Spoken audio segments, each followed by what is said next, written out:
This is He Knows His Sport, bringing you that heat and that fire.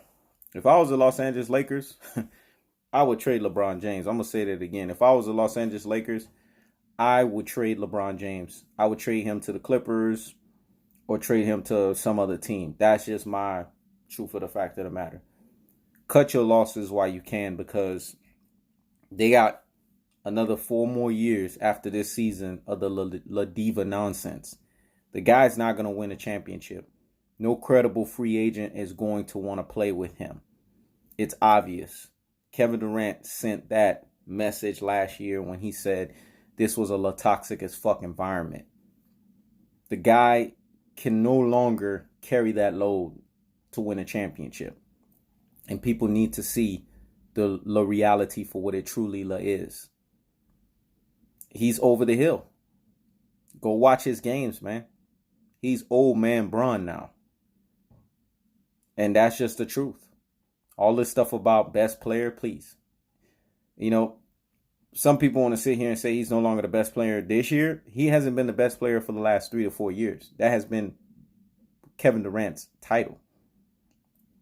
And I know people go back and forth and disagree and say, well, I don't know about that. Listen, when you win the finals and the finals MVP, to me, that is the indication that you're the best player.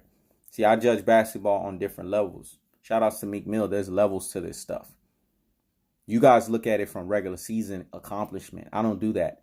You guys go by year what a player does, hoopla, front running crap in the regular season. The regular season is not the real NBA season. The real NBA season is the playoffs. This is where NBA legends are made.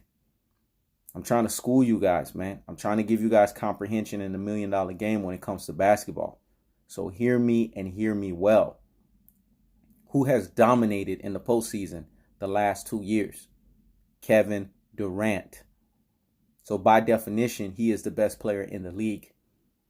And once he gets this finals and finals MVP this year again, he will have been again the best player in the league. And there's just no arguing that. Bar none.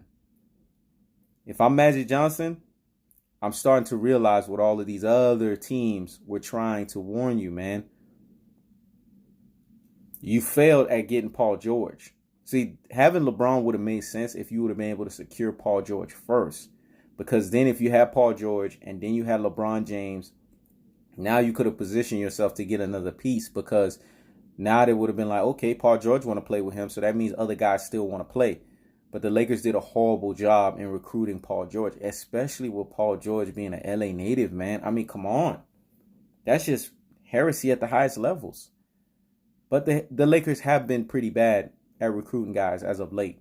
So I'm not surprised. Now LeBron James understands what Kobe understood in the twilight of Kobe's career. Cats are not going to want to play for you, man. These young players, I get on them, because I call them the Rudy Poo and the plum brain, modern day generational brain full of mush and brainwashed dodo heads. You know what I'm saying? They're just nothing but apologists and stands, just like these fanboys and these fangirls out here. They're manufactured and they're chemicalized, and engineered out of a chemical lab. They're not DNA.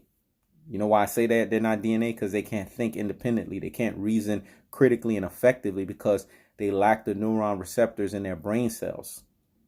They lack normal cognitive functioning, and it's evident when you talk to them. You lose brain cells.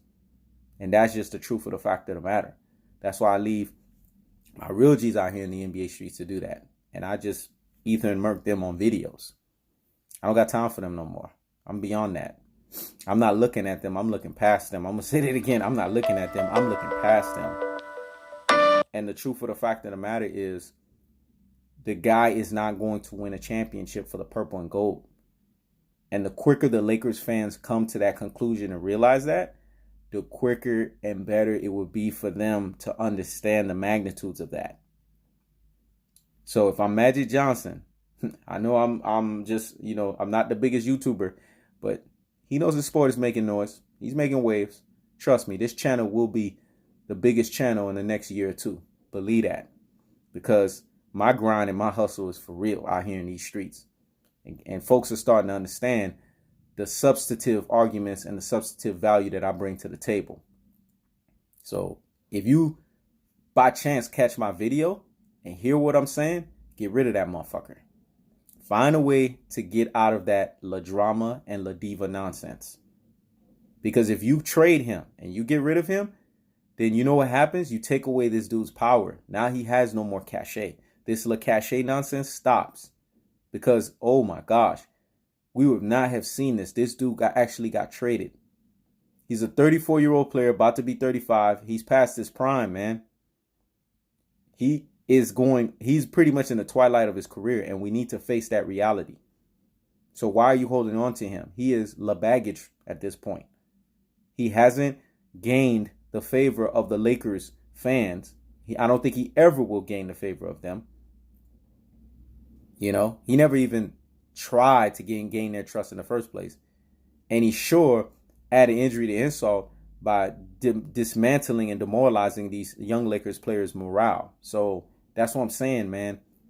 And as you can see, other cats are catching wind of that, and they're seeing what Kevin Durant was saying was true. What I've been saying all of these times was true. That this dude is a cancer, man, in an NBA environment, in an NBA organization. And he's not the player that he once was. He's not in his prime anymore. So why still tolerate the bullshit?